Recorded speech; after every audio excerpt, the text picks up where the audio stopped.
Sector -24 में हाल ही में हुई भीषण आगजनी की घटना को लेकर सर्व कर्मचारी संघ हरियाणा के प्रदेश अध्यक्ष नरेश शास्त्री ने अब तक हुई 5 मौतों को लेकर दुख व्यक्त करते हुए इस अग्निकांड को प्रशासनिक लापरवाही भी बताया है। उन्होंने कहा कि कल एक फायर कर्मी और एक पुलिसकर्मी की भी मौत होने से यह संख्या 5 हो गई है। उन्होंने सरकारी अस्पताल पर आरोप लगाते हुए कहा कि जब अग्निकांड हुआ तो प्रशासन ने बयान जारी किया था कि सभी का इलाज करवाया जाएगा, जबकि जिन लोगों का सरकारी अस्पताल में इलाज हुआ उनसे 500 से 1000 रुपए वसूले गए। वहीं प्रशासनिक अधिकारी प्राइवेट हॉस्पिटल में तो घायलों को देखने पहुंचे, लेकिन सरकारी अस्पताल में कोई भी नहीं आया। सर्व कर्मचारी संघ के प्रदेश अध्यक्ष ने कहा कि जिस फायर कर्मी और पुलिसकर्मी की मौत हुई है उनके परिवार को सरकार 1 करोड़ रुपया मुआवजा और परिजन को नौकरी दी जाए। वहीं उन्होंने सरकार की निंदा करते हुए कहा कि अब तक इस अग्निकांड में मारे गए लोगों के प्रति कोई भी सरकारी बयान सामने नहीं आया है।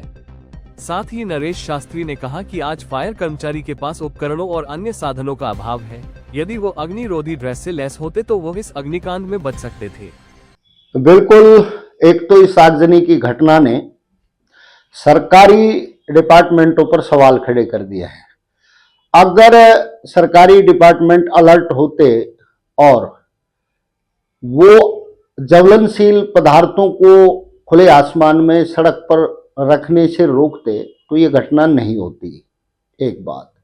दूसरा, जैसे घटना हुई, घटना के बाद जिला प्रशासन का बयान आया, सभी कर्मचारी या जो अन्य आम नागरिक घायल हैं उनका फ्री इलाज होगा।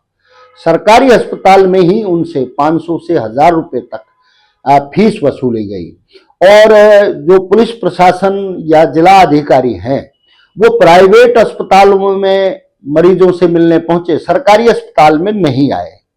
यहां उनको बड़ी परेशानियां रही। दूसरा, जो कर्मचारी फायर के और पुलिस के घायल हुए हैं उनमें से एक पुलिसकर्मी रवि PSI, उसकी मौत हो चुकी है। भविचंद शर्मा जो फायरमैन था उसकी मौत हो चुकी है और जो रणवीर है वो मौत और जिंदगी के बीच जूझ रहा है। मौतों का सिलसिला लगातार जारी है। अभी तक 5 लोगों की कुल मौत हुई है और मैं ये कहूंगा कि फायर कर्मचारी और पुलिस कर्मचारी को 1 करोड़ रुपया सरकार मुआवजा दे, उनके आश्रित को पक्की नौकरी दे और बच्चों का लिखाई पढ़ाई का प्रबंधन करे।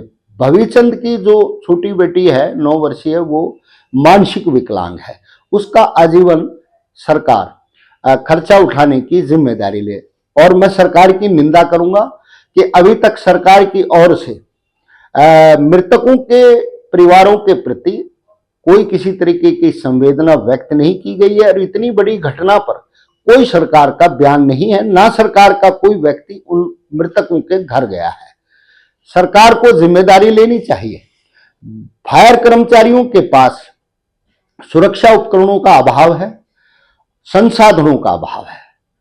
अगर C2O केमिकल होता है जो केमिकल की आग पर काबू पाने के लिए है, वो इनके पास नहीं था। इनके पास में अग्नि से बचाने के लिए जो फायर प्रूफ वर्दी होती है वो नहीं थी। होती तो फायर के कर्मचारी खुद भी अपनी जान बचा पाते और आम जनता की जान बचा पाते और जो माल का नुकसान हुआ है, लोगों के वाहन जले हैं, शायद उस पर भी वो काबू पा सकते थे।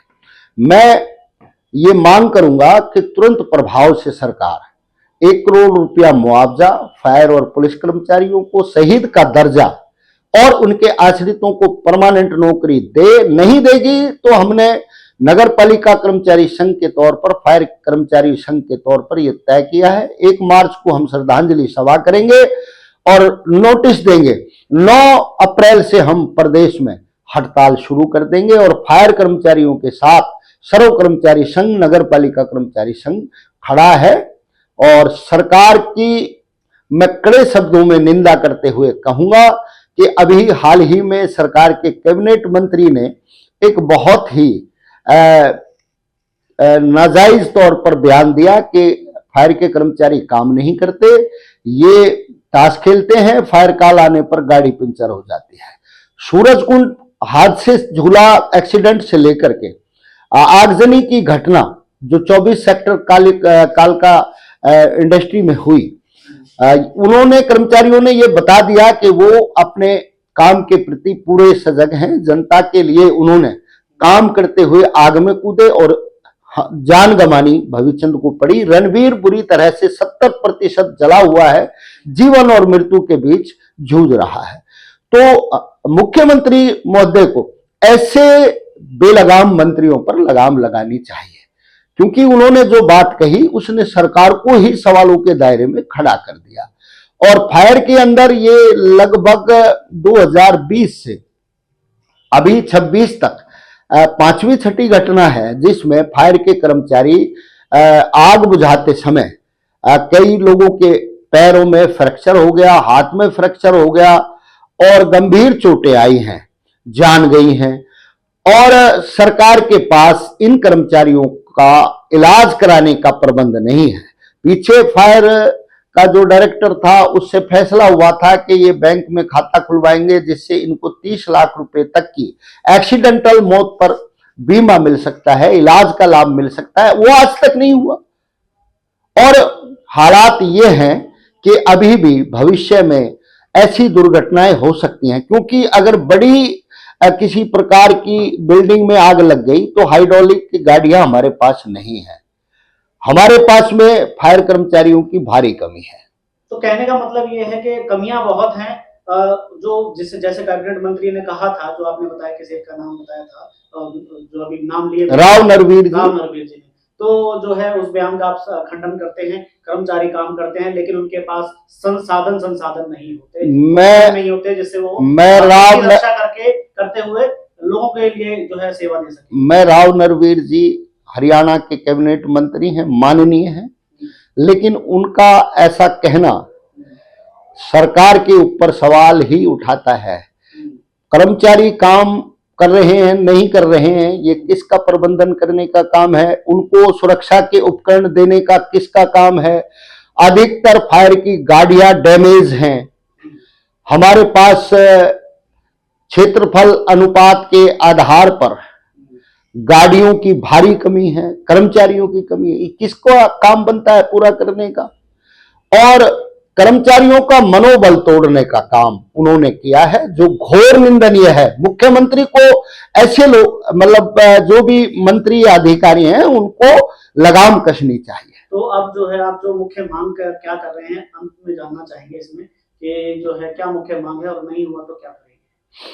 अंत में मैं ये कहूंगा कि जो मृतक भविचंद शर्मा है उसके परिवार को और पुलिसकर्मी रवि के परिवार को 1 करोड़ रुपया आर्थिक सहायता राशि, इनके आश्रित को परमानेंट पक्की नौकरी, बच्चों का शिक्षा का प्रबंधन और भविचंद की 9 वर्षीय मानसिक रोगी बेटी का आजीवन खर्चा उठाने का सरकार ऐलान करे और इनको शहीद का दर्जा दे।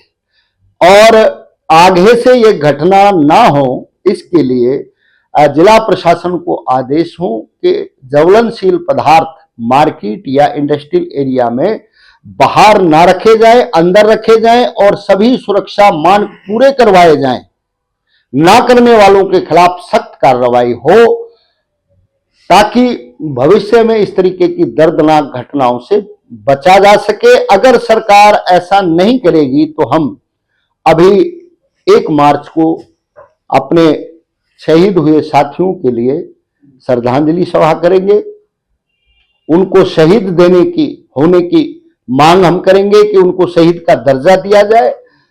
और नई सरकार हमारी बात सुनेगी तो हम 9 अप्रैल से फायर के कर्मचारी हड़ताल शुरू कर देंगे। 100 कर्मचारी संघ हरियाणा, नगर पालिका कर्मचारी संघ हरियाणा उनके साथ में, उनके समर्थन में खड़ा होगा और मांग पूरा होने तक हम आंदोलन करेंगे।